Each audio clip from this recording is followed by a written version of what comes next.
Thalassery Mahe bypass പ്രധാനമന്ത്രി നരേന്ദ്രമോദി ഇന്ന് നാടിന് സമർപ്പിക്കുകയാണ്. വീഡിയോ കോൺഫറൻസ് വഴിയാണ് ഉദ്ഘാടനം. മുഴുപ്പിലങ്ങാട് മുതൽ അഴിയൂർ വരെ 18.6 കിലോമീറ്റർ ദൂരത്തിലാണ് പുതിയ ബൈപ്പാസ്. ഇന്ന് രാവിലെ 8 മണി മുതൽ ടോൾ പിരിച്ചു തുടങ്ങും. ദീപക് ധർമ്മടമാണ് ചേരുന്നത് വിവരങ്ങളുമായി. ദീപക്, എത്ര മണിക്കാണ് കൃത്യം ഈ ഉദ്ഘാടന ചടങ്ങ് നടക്കുക? പ്രധാനമന്ത്രി നാടിന് ഈ ഇത് സമർപ്പിക്കുക.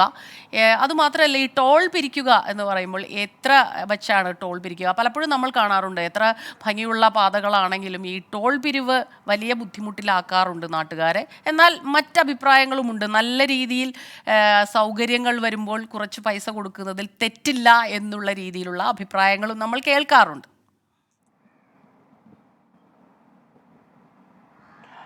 സ്മിത, ഇത് മലബാറിലെ പ്രത്യേകിച്ച് കണ്ണൂർ, കോഴിക്കോട് ജില്ലയിലെ യാത്രക്കാരുടെ ഏറെക്കാലത്തെ സ്വപ്നം. ഒരുപക്ഷെ 46 വർഷം നീണ്ട കാത്തിരിപ്പിന് ശേഷമാണ് 46 വർഷത്തെ കാത്തിരിപ്പിന് ശേഷമാണ് ഒരു വലിയ പദ്ധതി, സ്വപ്ന പദ്ധതി യാഥാർത്ഥ്യമാകുന്നത്.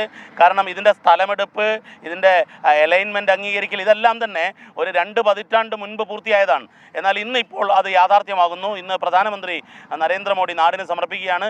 കേരളത്തിൻ്റെ പൊതുമരാമത്ത് മന്ത്രി മുഹമ്മദ് റിയാസ് ആ പരിപാടിയിൽ നേരിട്ട് പങ്കെടുക്കുന്നു. പ്രധാനമന്ത്രി വീഡിയോ കോൺഫറൻസിലൂടെയാണ് ഉദ്ഘാടനം ചെയ്യുന്നത്. തലശ്ശേരിയിലെ ചോനാടത്തൊരുക്കിയ ഉദ്ഘാടന ചടങ്ങുണ്ട്. ആ ചടങ്ങിലേക്ക് പ്രധാനമന്ത്രി വീഡിയോ കോൺഫറൻസിലൂടെ അത് ഉദ്ഘാടന കർമ്മം നിർവഹിക്കുകയാണ്.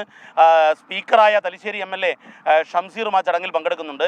ഇതിൻ്റെ ഏറ്റവും പ്രധാനപ്പെട്ട കാര്യം, പ്രേക്ഷകർക്ക് അറിയേണ്ട കാര്യം, കണ്ണൂരിൽ നിന്നും ഇനി കോഴിക്കോടേക്ക് യാത്ര ചെയ്യുമ്പോൾ തലശ്ശേരി നഗരത്തിലൂടെ യാത്ര ചെയ്യേണ്ടതില്ല. അതായത് ധർമ്മടം മൊയ്തു പാലത്തിലെ ഗതാഗതക്കുരുക്ക്, ധർമ്മടം പാലം, കൊടുവള്ളി പാലം, ഈ പാലങ്ങളെല്ലാം കഴിഞ്ഞ് പിന്നീട് മാഹി പാലത്തിലുണ്ടാകുന്ന ഗതാഗതക്കുരുക്ക്, ഈ ഗതാഗതക്കുരുക്കുകൾ, മാഹിയിലെ ഗതാഗതക്കുരുക്ക് വളരെ പ്രചാരം നേടിയതാണ്. ഒരു കുപ്പിക്കഴുത്ത് പോലുള്ള ഒരു പ്രദേശം, ആ പ്രദേശത്ത് മണിക്കൂറുകളോളം കാത്തിരിക്കേണ്ടി വരുന്നു. ഈ ഗതാഗതക്കുരുക്കുകൾക്കെല്ലാം പരിഹാരമാകുന്നു എന്നുള്ളതാണ് എടുത്തു പറയേണ്ടത്. കണ്ണൂരിൽ നിന്നും വരുമ്പോൾ മുഴപ്പിലങ്ങാട് വെച്ചുകൊണ്ട് ഏതാണ്ട് എടക്കാടിനും മുഴപ്പിലങ്ങാടിനും ഇടയിൽ നിന്നും ഈ പുതിയ ബൈപ്പാസിലേക്ക്, ദേശീയപാതയുടെ ഭാഗമായ പുതിയ ബൈപ്പാസിലേക്ക് കയറുന്നു. പിന്നീട് തലശ്ശേരി നഗരം ടച്ച് ചെയ്യാതെ അതിവേഗത്തിൽ നീങ്ങാൻ പറ്റുന്നു എന്നുള്ളത്. അതായത് തലശ്ശേരിയിൽ നിന്നും വടകര എത്താൻ കേവലം 15 മിനിറ്റ് മാത്രമാണ് വേണ്ടത്. സാധാരണഗതിയിൽ അരമണിക്കൂറോ 3/4 മണിക്കൂറോ എടുക്കുന്ന ഗതാഗതക്കുരുക്കുണ്ടെങ്കിൽ അതിലേറെ സമയമെടുക്കുന്ന പ്രശ്നം പരിഹരിക്കപ്പെടുന്നു എന്നുള്ളതാണ് ഏറ്റവും എടുത്തു പറയേണ്ട കാര്യം. അതുകൊണ്ട് തന്നെ തലശ്ശേരിയിൽ ഇതൊരു ആഘോഷമാക്കി മാറ്റുകയാണ് നാട്ടുകാരും അതുപോലെ തന്നെ പൊതുമരാമത്ത് വകുപ്പും എല്ലാം. തെരഞ്ഞെടുപ്പിന് മുന്നോടിയായി തന്നെ ഇതിൻ്റെ ഉദ്ഘാടനം ഔപചാരികമായി ഉണ്ടാകുമെന്നുള്ളത് പ്രതീക്ഷിച്ചാണ്. അത് സംഭവിച്ചു എന്നുള്ളതാണ് എടുത്തു പറയേണ്ടത്. മറ്റൊരു കാര്യം ഈ ടോൾ പിരിവ് സംബന്ധിച്ചാണ്.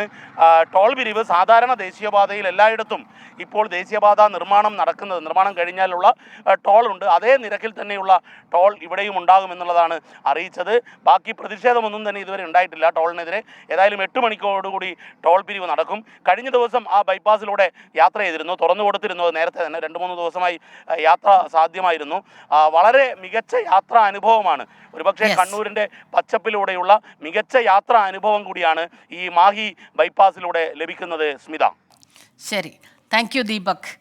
തലശ്ശേരി മാഹി ബൈപ്പാസിൻ്റെ ഉദ്ഘാടനം പ്രധാനമന്ത്രി നരേന്ദ്രമോദി ഇന്ന് 8 മണിക്ക് വീഡിയോ കോൺഫറൻസ് വഴി ഉദ്ഘാടനം നടക്കും. മുഴുപ്പിലങ്ങാട് മുതൽ അഴിയൂർ വരെ 18.6 കിലോമീറ്റർ ദൂരത്തിലാണ് ഈ പുതിയ ബൈപ്പാസ്. ഇന്ന് രാവിലെ മുതൽ ടോൾ പിരിവും തുടങ്ങും. ദീപക് ധർമ്മടമാണ് വിവരങ്ങളുമായി ചേർന്നത്.